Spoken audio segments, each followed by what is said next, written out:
திருகோணமலை புல்மோட்டை பிரதான வீதியை பெரியகுளம் சந்தையில் மறைத்து மீனவர்கள் சிலர் இன்று எதிர்ப்பு நடவடிக்கையில் ஈடுபட்டனர்.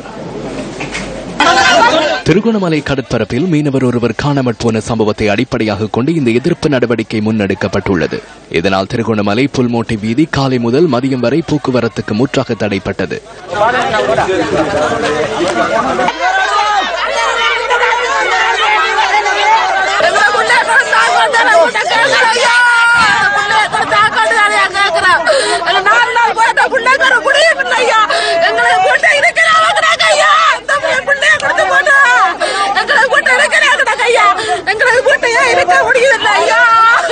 சம்பவ இடத்திற்கு வந்த முதலமைச்சர் மற்றும் மாவட்ட அரசாங்க அதிபர் சுருக்கு வலை பாவிப்பதை உடனடியாக தடை செய்வதாகவும் மற்றும் காணாமற் போன இளைஞன் பற்றி 3 நாட்களுக்குள் விவரம் தருவதாகவும் அளித்த வாக்குறுதியுடன் ஆர்ப்பாட்டக்காரர்கள் அங்கிருந்து கலைந்து சென்றனர்.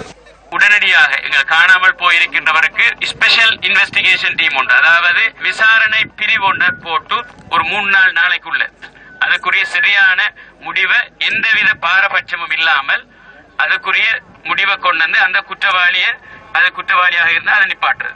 தடை செய்யப்பட்ட மீன்பிடி உபகரணங்களை பயன்படுத்தும் மீனவர்களுக்கும் சிறு படகு மீனவர்களுக்கும் இடையில் ஏற்பட்ட முரண்பாட்டினை அடுத்து இந்த மீனவர் காணாமற் போயுள்ளதாக திருகோணமலை துறைமுக போலீஸ் நிலையத்தில் முறைப்பாடு செய்யப்பட்டுள்ளது. குறித்த மீனவர் காணாமற் போனதாக கூறப்படும் கடற்பரப்பில் 20க்கும் மேற்பட்ட படகுகளை ஈடுபடுத்தி தேடுதல் மேற்கொண்ட போதிலும் தகவல் எதுவும் கிடைக்கவில்லை என போலீசார் கூறுகின்றனர். இந்த தேடுதலுக்கு கடற்படையினரின் ஒத்துழைப்பும் பெறப்பட்டிருந்தது. காணாமற் போன மீனவர் கடலுக்கு சென்றதாக கூறப்படும் சந்தர்ப்பத்தில் கடற்றொழிலுக்கு சென்றிருந்த ஏனைய மீனவர்களிடம் திருகோணமலை துறைமுக போலீசார் வாக்குமூலம் பதிவு செய்துள்ளனர்.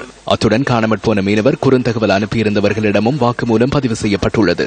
எவ்வாறாயினும் கடற்பரப்பில் இந்த மீனவரை வேறு மீனவர்கள் எவரும் காணவில்லை என்பதே ஆரம்ப கட்ட விசாரணைகளில் தெரியவந்துள்ளது. 25 வயதான அழகுராசா தங்கரூபன் என்ற மீனவரை காணாமற் போயுள்ளார். தம்மை சிலர் கொலை செய்ய முயற்சிப்பதாகவும் உடனடியாக விரைந்து காப்பாற்றுமாறும் தெரிவித்து குறித்த மீனவர் காணாமற் போவதற்கு முன்னதாக குறுந்தகவல் ஒன்றை அனுப்பியிருந்தமை குறிப்பிடத்தக்கதாகும்.